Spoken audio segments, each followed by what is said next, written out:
सोलापूरच्या पूर्व भागातील वॉलचंद कॉलेज समोरील पंचमुखी हनुमान मंदिरात दर मंगळवारी आणि शनिवारी संध्याकाळी 7 वाजता हनुमान चालिसेचे पठण होत आहे।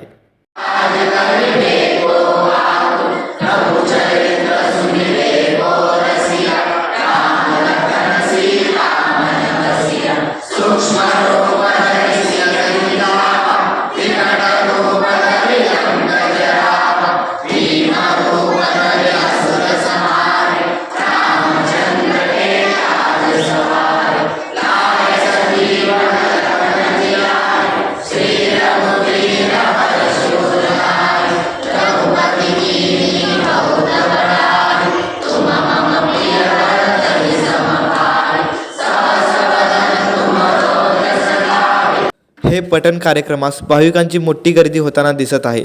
लहान मुलांपासून ते मोठे स्त्री पुरुष भाविक या कार्यक्रमास उपस्थित राहत आहेत। मंदिरात चालणाऱ्या या कार्यक्रमाविषयी मंदिराचे प्रधान अर्चक शिवराम कुडक्याल यांनी माहिती दिली। जय गुरुदेव, मी शिवराम शंकर कुडक्याल। इथं मी गेले 13 वर्षापासून मी इथं पुरोहित करीत आहे। मंदिराचे मुख्य अर्चक माझ्या हातून या दर मंगळवारी आणि शनिवारी संध्याकाळी 7 वाजता हनुमान चालीसा पठण होत आहेत आणि संध्याकाळी मूळमूर्तीची आरती संपन्न होत आहेत। आणि तरी ज्या भक्तांना मंदिरामध्ये हनुमान चालीसा बसायचं आहे त्यांनी दर मंगळवारी आणि शनिवारी संध्याकाळी 7:30 वाजता येऊन हनुमान चालीसा बसावी ही विनंती। जय श्रीराम, मी सदानंद गुंडेटी पंचमुखी हनुमान देवस्थानमचे सहसचिव म्हणून काम पाहत आहे। पंचमुखी हनुमान मूर्तीची प्राणप्रतिष्ठापना 2001 साली करण्यात आली। त्याच्या अगोदर संजीवनी पर्वत नेत असलेल्या छोटीशी हनुमानांची मूर्ती होती।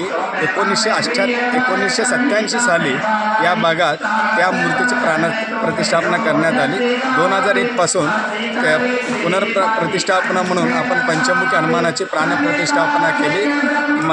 काल 1 महिन्यापूर्वीच या आपल्या दाक्षिणात्य पद्धती मंदिरामध्ये ध्वजस्तंभ, परिवार देवता म्हणून शिवलिंगम, श्री उजव्या सोंड्याचा श्री गणपती आणि सुब्रह्मण्यम स्वामी म्हणजे नागेंद्र स्वामीची प्राणप्रतिष्ठापना या ठिकाणी करण्यात आली। दरवर्षीप्रमाणे यंदाच्याही हनुमान जयंतीला प्रत्येक हनुमान जयंतीला आम्ही विविध कार्यक्रम करतो। रामनवमी ते हनुमान जयंतीपर्यंत विविध धार्मिक उत्सव या ठिकाणी करत असतात। त्यात प्रामुख्याने रामनवमी ते हनुमान जयंतीपर्यंत रोज एक अवतारांचा विशेष पूजन या ठिकाणी होतो आणि त्याचबरोबर होम हवनसुद्धा देखील या ठिकाणी करण्यात येतो।